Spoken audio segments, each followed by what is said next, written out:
एक घने और हरे भरे जंगल में चीकू नाम का एक बहुत ही शरारती बंदर रहता था।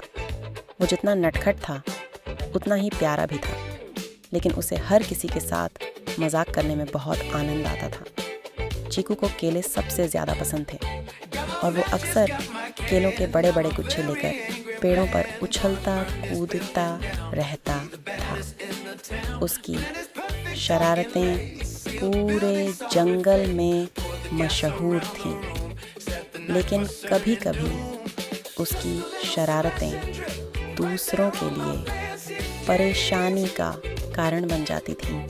चीकू के दो सबसे अच्छे दोस्त थे, भोलू एक सीधा सादा और प्यारा भालू, और मीनू एक फुर्तीली और समझदार गिलहरी।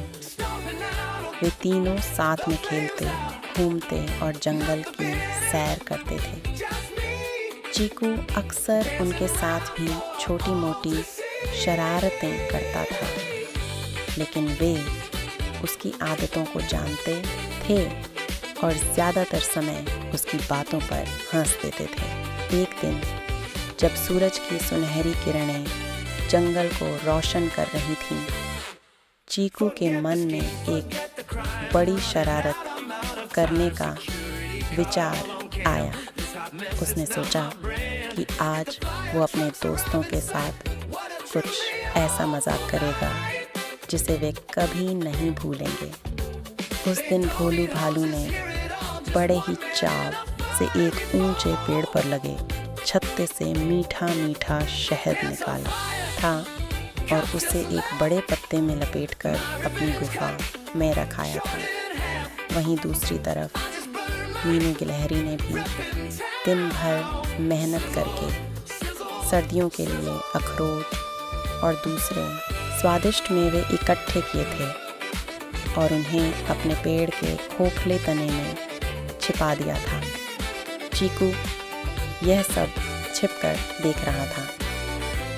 जैसे ही भोलू और मीनू खेलने के लिए बाहर निकले, चीकू चुपके से भोलू की गुफा में गया और शहद का पत्ता उठाकर एक ऊंची डाली पर छिपा दिया। फिर वो फुर्ती से मीनू के पेड़ पर चढ़ा और उसके सारे मेवे निकालकर एक घनी झाड़ी के पीछे रख दिए। अपनी इस शरारत पर उसे बड़ी हंसी आई और वह मन ही मन खुश होकर सोचने लगा कि जब भोलू और मीनू अपना खाना ढूंढेंगे तो उनके चेहरे देखने लायक होंगे। थोड़ी देर खेलने के बाद जब भोलू को भूख लगी तो वो खुशी खुशी अपनी गुफा की ओर भागा, लेकिन वहाँ पहुँचकर उसने देखा कि उसका शहद गायब है। उसने इधर उधर ढूंढा पर उसे शहद कहीं नहीं मिला।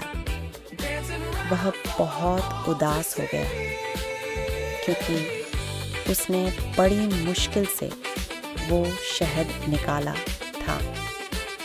ठीक उसी समय मीनू भी अपने घर पहुंची और देखा कि उसके इकट्ठे किए हुए सारे मेवे गायब हैं। अपनी महीनों की मेहनत को बर्बाद होता देख उसकी आंखों में आंसू आ गए।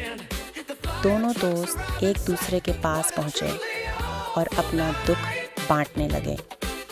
भोलू बोला, मेरा सारा मीठा शहद कहीं खो गया। मीनू ने सिसकते हुए कहा, और मेरे सारे मेवे भी कोई ले गया।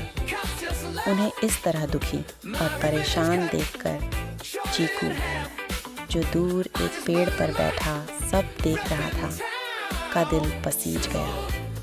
उसे अपनी शरारत पर पहली बार पछतावा हुआ। उसे एहसास हुआ कि जिस मजाक को सोचकर वो इतना खुश हो रहा था, उसने उसके सबसे अच्छे दोस्तों को कितना दुख पहुंचाया है। चीकू को अपनी गलती का एहसास हो चुका था। वह तुरंत पेड़ से नीचे उतरा और भागकर उस झाड़ी के पास गया जहां उसने मेवे छिपाए थे। उसने सारे मेवे उठाए और मीनू के पास ले जाकर रख दिए। फिर वह उस ऊंची डाली पर चढ़ा और भोलू का शहद वाला पत्ता भी नीचे ले आया। उसने दोनों दोस्तों के सामने सिर झुकाकर कहा, मुझे माफ़ कर दो दोस्तों, ये शरारत मैंने ही की थी। मैं बस थोड़ा मजाक करना चाहता था, लेकिन मुझे नहीं पता था कि इससे तुम दोनों इतने दुखी हो जाओगे। भोलू और मीनू ने जब चीकू को अपनी गलती मानते हुए देखा तो उनका गुस्सा शांत हो गया। उन्होंने उसे गले लगा लिया और उसे माफ़ कर दिया। चीकू ने उस दिन एक बहुत बड़ी बात सीखी थी। असली खुशी दूसरों को परेशान करने में नहीं, बल्कि उनके साथ खुशियाँ बांटने में है। उस दिन के बाद तीनों दोस्त पहले से भी ज़्यादा पक्के मित्र बन गए। उन्होंने साथ मिलकर शहद खाया, मेवे चबाए और देर तक खेलते रहे। जंगल एक बार फिर उनकी हंसी और खुशी से गूंज उठा।